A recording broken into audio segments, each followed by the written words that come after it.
At narito na naman ang mainit na balita mula sa mundo ng social media natin sa inyo ni Madam Chika, isang controversial na insidenteng naganap kamakailan sa mga diskusyon sa politika kung saan ang dating ally ni Vice President Sara Duterte na si Joel Chua ay bigla na lamang tinangkang isiwalat ang mga plano ng mga nasa likod ng mga controversial na hakbangin ng administrasyon. Ayon sa mga ulat, ang mga plano ni House Speaker Martin Romualdez na tumutok sa ilang mga proyekto na may kaugnay sa kapangyarihan ay lantad na sa buong bansa at tinutuligsa ng publiko. Ayon sa ating mga source, hindi nakapagtimpi si Joel Chua na magharap sila ng isang closed-door meeting na si Vice President Sara Duterte. Naging mainit ang kanilang palitan ng mga opinyon ukol sa mga posibleng plano ni Martin Romualdez at kung paano ito makakaapekto sa kasukuyang administrasyon. Nais daw ni Chua na ipahayag ang kanyang galit sa plano ng mga prominenteng personalidad na nakapaligid sa Malacanang, particular na si Romualdez at ang mga hakbang na tinutulungan ng mga miyembro ng Kongreso.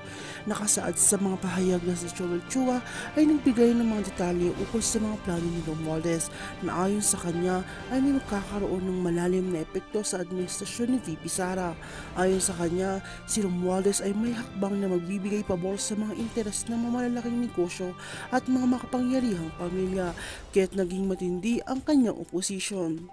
Hindi na rin nakapagpigil si Chua sa kanyang galit nang marinig ang ilang mga plano na hindi umano pumapabor sa mga mahihirap na ordinaryong mamamayan. Ang mga pahayag nito ay nagdulot ng malalim na kontrobersya at hindi pagkakaunawaan sa loob ng administrasyon ni Duterte, lalo na sa mga miyembro ng partido at mga kasamahan ni Chua. May mga nagsasabi na hindi lamang simpleng pagkakaiba ng pananaw ang dahilan ng galit ni Chua, kundi mayroong mas malalim na interes na nauugat sa mga isyu ng kapangyarihan at pamamahagi ng yaman sa bansa. Kasunod nito, sumabog ang galit ni Chua nang lantaran niya sinabi sa publiko ang mga plano ng mga leader sa pamahalaan. Ang galit na ito ni Chua ay nagdulot ng mas matinding tension sa pagitan ng mga political factions sa bansa. Si Vice President Sara Duterte na hindi pa nagpapahayag ng kanyang buong pananaw ukol sa isyong ito ay inaasang magsasagawa ng mga hakbang upang panatili ang pagkakaisa sa kanyang administrasyon. Gayunpaman, ang mga aligasyon ni Chua ay nagbigay ng bagong angle sa mga isyong tinatalakay ngayon sa mga sesyon sa Kongreso at sa mga pulong ng mga leader ng bansa. Ang mga susunod na araw ay magiging mahalaga upang makita kung paano ito makakaapekto sa mga plano ni Vice President Sara Duterte at kung ano ang mga hakbang ang gagawin ng mga leader ng administrasyon.